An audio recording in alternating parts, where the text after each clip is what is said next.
গেছে। মা, ও মা! কি হলো কি ননি? তোর আলো দেওয়া কি এখনো হলো নে? দিব কিভাবে বলো? তেল যে শেষ হয়ে গেছে।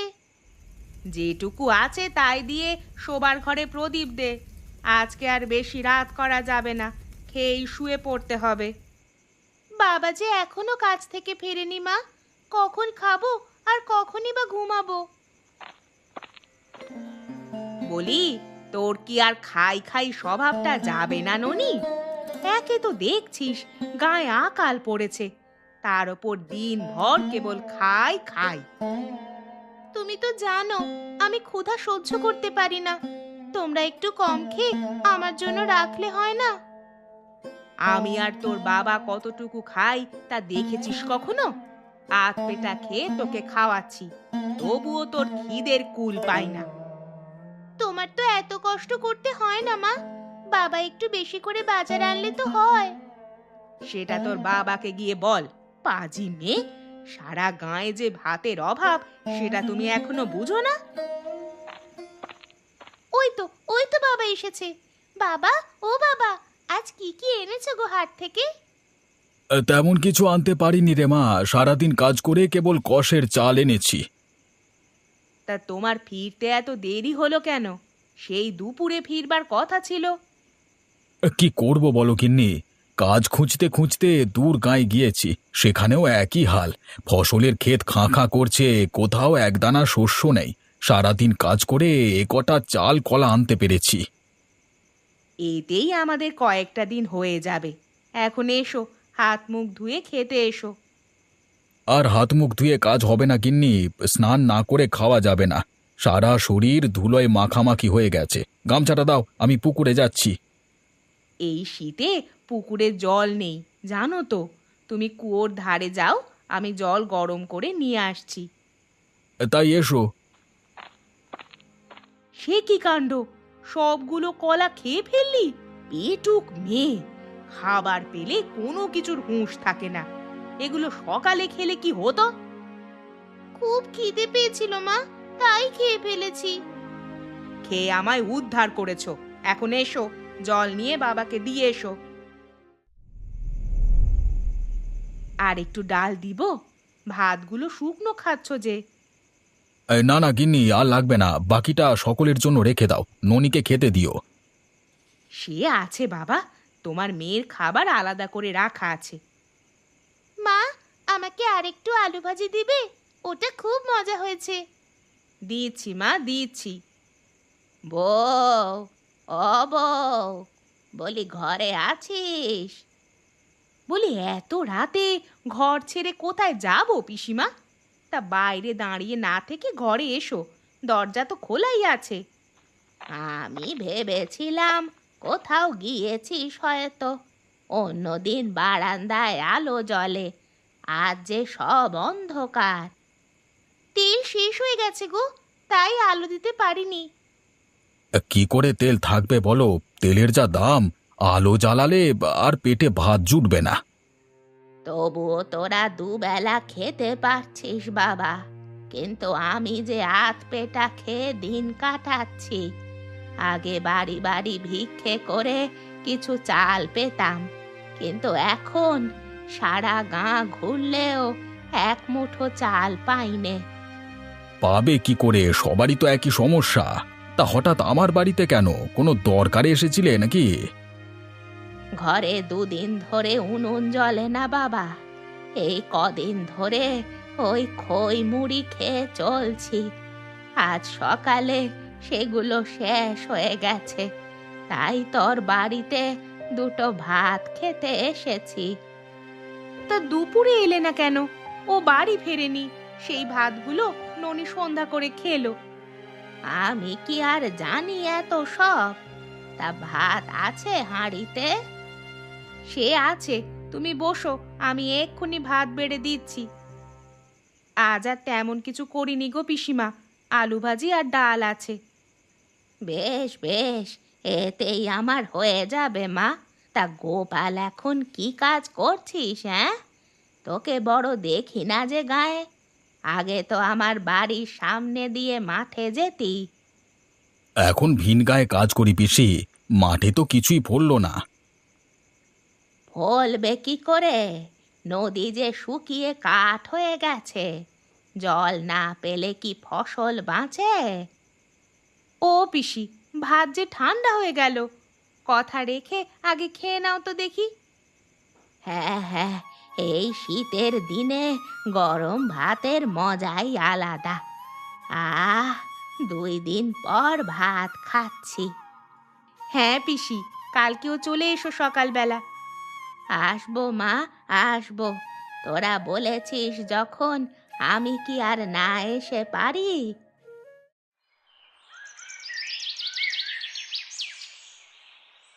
আজকে দেখি রৌদ্র ওঠেনি গিন্নি, এর মধ্যে কিভাবে যে কাজে যাব। হ্যাঁ গো, চারিদিকে কুয়াশা পড়ছে, বলি আজ আর কাজে না গেলে হয় না। না গো, ঘরে আনাজপাতি নেই, ওগুলো তো কোনোভাবে জোগাড় করতে হবে। বেশ, তবে শীতের কাপড়খানি পরে যেও। বাবা, ঘরে কেরোসিন নেই, ফেরার সময় মনে করে নিয়ে এসো। ভালো কথা মনে করিয়েছিস মা, আমি তোর বিমল কাকুর দোকান থেকে নিয়ে আসবক্ষণ। অননি, তুই আবার যাচ্ছিস কোথায়? মালাদের বাড়িতে মা, ওর সাথে একটু পুতুল খেলে আসি। এই আকালের দিনে একদম হাঁটি হাঁটি করবি না মুখ পুরি, বেশি হাঁটলে খিদে লাগবে বেশি, এদিকে ঘরেও কিছু নেই। সে কি, বাবাজি কালই চাল নিয়ে এলো। ওগুলো দিয়ে কবেলা চলবে শুনি, আজকের দিনটা যায় কিনা তাই সন্দেহ। বেশ, আমায় ভাত দিতে হবে না, তবু আমি মালাদের বাড়িতে যাব। একদম কোথাও যাবি না হতভাগী, যদি পা বাড়িয়েছিস তোর হাত পা ভেঙে রেখে দিব। কার হাত পা ভাঙছো বৌমা? আমার এত সুন্দর নাতনিটার হাত পা ভাঙলে কিন্তু বর জুটবে না। দেখো তো পিসিমা, মেয়েটা আমার কোনো কাজকর্ম করে না, ঘরের সব কাজ আমায় একা করতে হয়। বলি, তুই তো আমায় একটু সাহায্য করলে পারিস, তা না, মেয়ে যাবে পাড়া বেড়াতে। কেন রে দিদি ভাই, মায়ের কাজে তো একটু সাহায্য করলেই পারিস। কি এমন কাজ তার? ওই তো দুবেলা দুমুঠো ভাত ফুটানো, ওসব কাজ আমি একাই করে নিতে পারি। তা কর না, তাহলে তো আমি হাঁপ ছেড়ে বাঁচি। তা তুমি কি এনেছো, পুঁই ডাঁটা নাকি? হ্যাঁ রে, ঘরের আঙিনায় এই একটা পুঁই শাকের গাছ ছিল, ওটা একটু একটু করে জল দিয়ে এই কয়টা পাতা পেয়েছি, তাই তোদের জন্য নিয়ে এলাম। বেশ বেশ, দুপুরে এ দিয়ে চচ্চড়ি করব। এখন বসো, তোমার জন্য ভাত রেখেছি, কটা খেয়ে যাও। তাই দে বউ, খুব খিদে পেয়েছে। তুমি বারান্দায় বসো, আমি খাবার নিয়ে আসছি।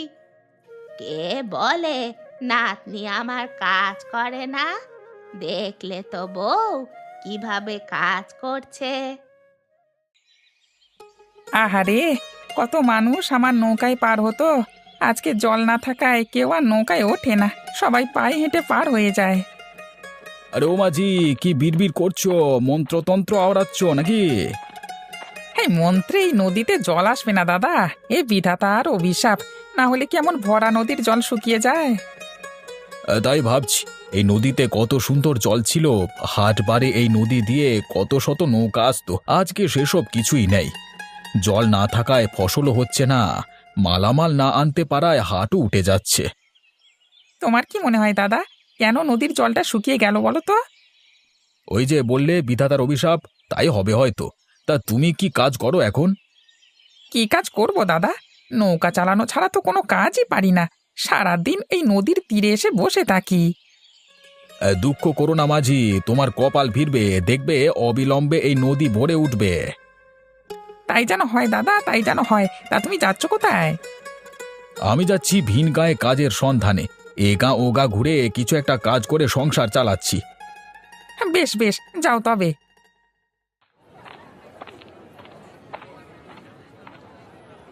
ও দাদা, চালের কেজি কত? 10 টাকা কেজি, তা নেবেন কতটুকু? বাবা, এত দাম! তা ডাল কত কেজি গো? 12 টাকা কেজি। এটারও দাম বেড়েছে দেখছি। তা তেল কত করে রাখছো? 15 টাকা কেজি। তোমার লাগবে কতটুকু বলো? না না, ওসব লাগবে না। ওটা আটা না? তা আটা কি দরে বিক্রি করছো? আরে তোমার লাগবে কোনটা বলো তো দেখি। এক এক করে সব জিনিসের দাম শোধাচ্ছ, কিন্তু কিনছো না কোনোটাই। কি করে কিনবে বলো তো? তোমরা জিনিসপত্রের দাম যা বাড়িয়েছো, এসব দেখি পেট ভরে যাচ্ছে। একদম ঠিক বলেছো। হাতে কেবল 2 টাকা আছে, ওটা দিয়ে কি রেখে যে কি নিব তাই বলো তো। এভাবে দাম হাঁকালে জিনিসপত্র কি আর খাওয়া যাবে?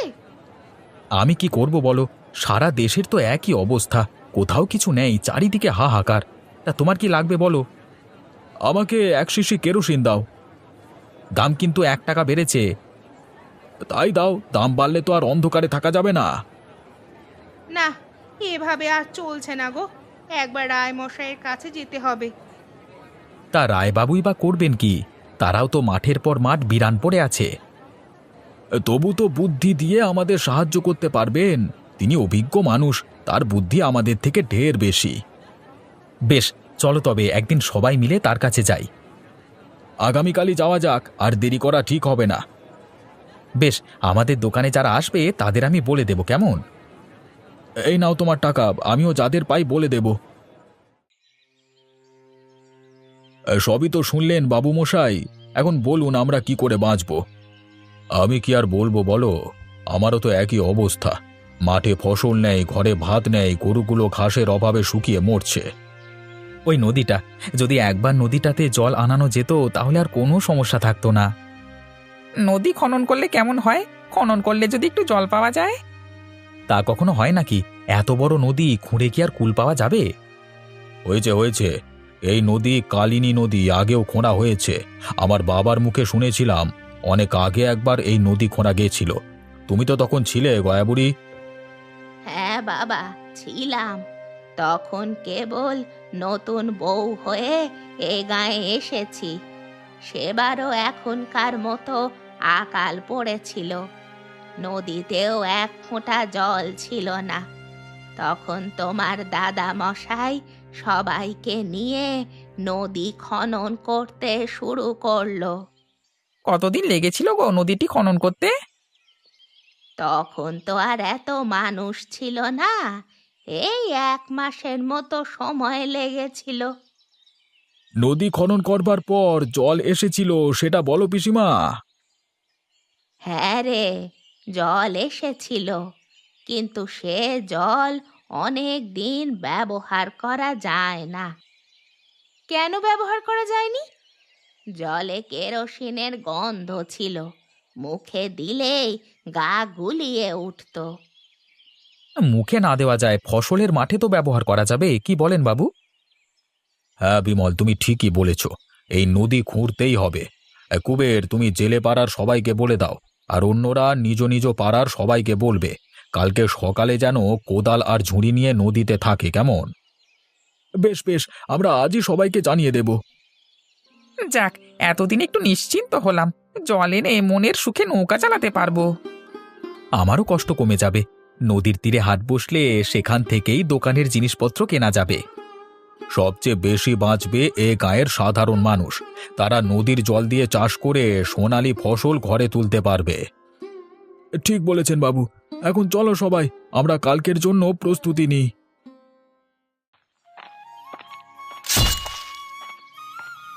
কি হে গোপাল দাদা, কাজ কতদূর এগুলো?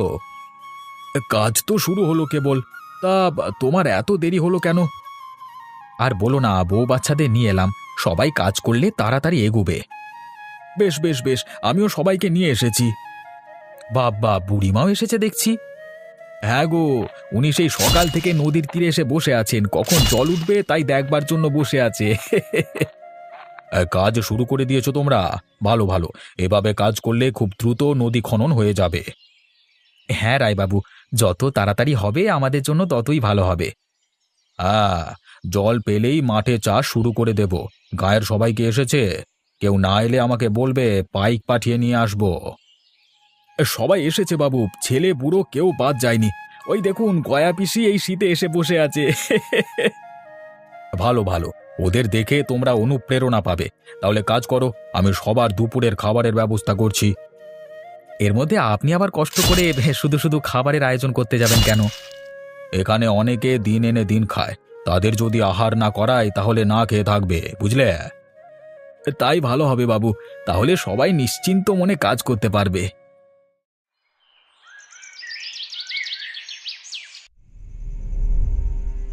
হ্যাঁ গো, আজ পিসিমা আসবে না? না গো, নদীর তীরে ঠান্ডা হাওয়ায় পিসির জ্বর উঠে গেছে, রায়চৌধুরী পরে তাকে হাসপাতালে পাঠিয়েছে। সে কি কথা গো, আমি তো কিছুই জানি না। কখন কি হলো? তুমি বাড়ি চলে আসার পর ওসব হয়েছে। রায়চৌধুরী সেখানে ছিলেন ভালো, সাথে সাথে তিনি ঠাকুমাকে গরুর গাড়ি ডেকে ঠাকুমাকে হাসপাতালে পাঠান। আমাদের রায়চৌধুরী খুবই ভালো, আমাদের সুখ দুঃখে সব সময় তাকে কাছে পাওয়া যায়। হ্যাঁ গো, আমাদের এই গরিবের গায়ে এমন রায়চৌধুরী আছে বলেই ঠিক আছি। আমাদের যে কোনো সমস্যায় তিনি ঝাঁপিয়ে পড়েন। দেখলে না, সবার কথা শুনেই নদী খোঁড়াতে লেগে গেছেন। তা কতদিন লাগবে নদী খনন করতে? আর বেশি দিন লাগবে না গো, আবহাওয়া ভালো থাকলে দিন রাত কাজ করব। যত তাড়াতাড়ি নদীতে জল আসবে তত তাড়াতাড়ি আমরা ফসল বুনতে পারবো। বেশ বেশ, তবে কালও আমি সকাল সকাল চলে যাব। আমরা মেয়ে বউ ঝিরা তোমাদের মতো মাটি কাটতে না পারি, একটু আধটু সাহায্য তো করতে পারবো। আমিও যাব মা তোমাদের সাথে, সবার সাথে কাজ করলে ভালোই লাগে। ঠিক আছে মা, যাস, তবে কালকে আমি একটু হাসপাতালে যাব, পিসিকে দেখে নদীর তীরে আসবো। ঠিক আছে, আমি তাহলে পিসিমায়ের জন্য কটা খাবার রান্না করে রাখি, তুমি তাকে খাইয়ে এসো। এখন তাড়াতাড়ি খেয়ে সবাই ওঠো তো, আমি আবার রান্না শুরু করব।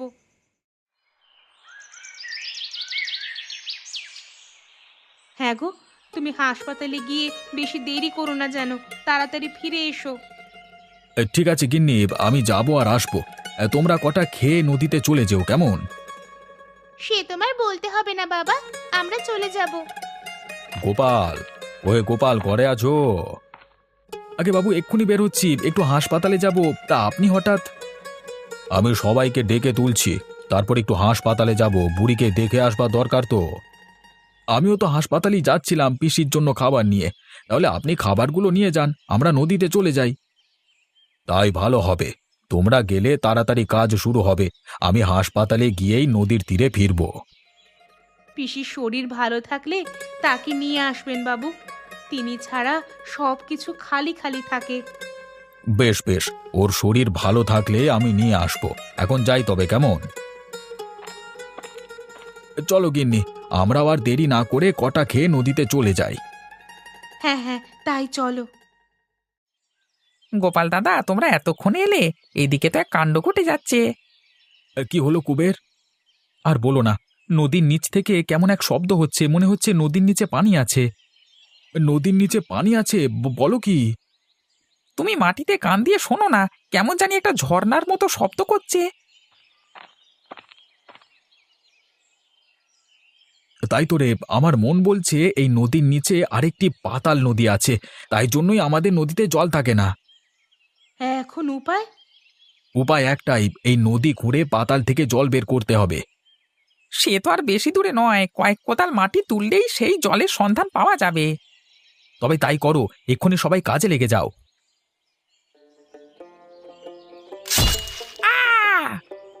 কি হলো কুবের, পায়ে লাগলো নাকি? না দাদা, নিচ থেকে কি একটা চোখ মুখে এসে পড়লো আর কি। কই দেখি, সে কি, এ যে কেরোসিন তেলের মতো লাগছে। ও বাবা, দেখো দেখো, মাটির নিচ থেকে জল বেরোচ্ছে। তাই তো, এই নদীর নিচ থেকে জল বের হচ্ছে, আমরা জলের খোঁজ পেয়ে গেছি তাহলে। চারিদিকে একটা কেরোসিনের গন্ধ পাওয়া যাচ্ছে না? তোমরা কি কেউ পাচ্ছো? জলের মধ্যে মনে হয় কেরোসিন মিশে গেছে। গয়া বুড়ি কি বললো মনে নেই বউ? এই জল আগের মতো সেই জল নয় হরিমতি, এটা কেরোসিন। কেরোসিন? কি বলো কি? হ্যাঁ দাদা, এই দেখো, পায়ের নিচে ঠিক কেরোসিনের মতো কালো জল দেখাচ্ছে। জল যদি হতো তাহলে এত গন্ধ থাকতো না, আর তাতে কেরোসিন মিশে থাকলে সেটা বোঝা যেত। ঠিক বলেছ, আমি তো সারা দিন কেরোসিন হাতাই, এটা কেরোসিনই। তাহলে আমরা কেরোসিনে নদী খুঁজে পেয়েছি। হ্যাঁ রে, আজ থেকে আমাদের আর কোনো দুঃখ থাকবে না। এই তেল বিক্রি করে হাজার হাজার টাকা পাবো। ওই দেখো, রায়চৌধুরীও চলে এসেছে। চলো সবাই তাকে গিয়ে বলি। তাহলে তোমরা জলের সন্ধান পেয়েই গেলে, তাই তো? হ্যাঁ চৌধুরী মশাই, হ্যাঁ তবে এটা জলের নদী নয়, তেলের নদী। তেলের নদী? বলো কি? হ্যাঁ হ্যাঁ, মাটির নিচ থেকে কেরোসিন তেল উঠেছে চৌধুরী বাবু, একেবারে খাঁটি কেরোসিন তেল। বেশ বেশ বেশ, তাহলে তো ভালোই। এই তেল বিক্রি করে তোমরা তোমাদের ভাগ্য ফেরাতে পারবে। তা ফিরবে, কিন্তু পিসিমা কোথায় চৌধুরী বাবু? তাকে আনেননি? গয়া বুড়ি আর নেই রে, কিছুক্ষণ আগে তিনি মারা গেছেন। কি, পিসি মারা গেছেন? হ্যাঁ রে, মারা যাওয়ার আগে তিনি বলেছেন তার নাকে নাকি কেরোসিন তেলের গন্ধ লাগছে। তখন আমি বুঝতে পারিনি তিনি এই নদীরই ইঙ্গিত করেছেন। আহারে, পিসিমা এই নদীর সংবাদ দিয়েছিলেন কিন্তু দেখে যেতে পারলেন না। এত দুঃখ করো না গোপাল, তার দিন শেষ হয়েছে বলেই তিনি চলে গেছেন। এখন চলো তার সৎকারের আয়োজন করি। হ্যাঁ, তাই চলো সবাই। পরে আরো অনেক কাজ বাকি।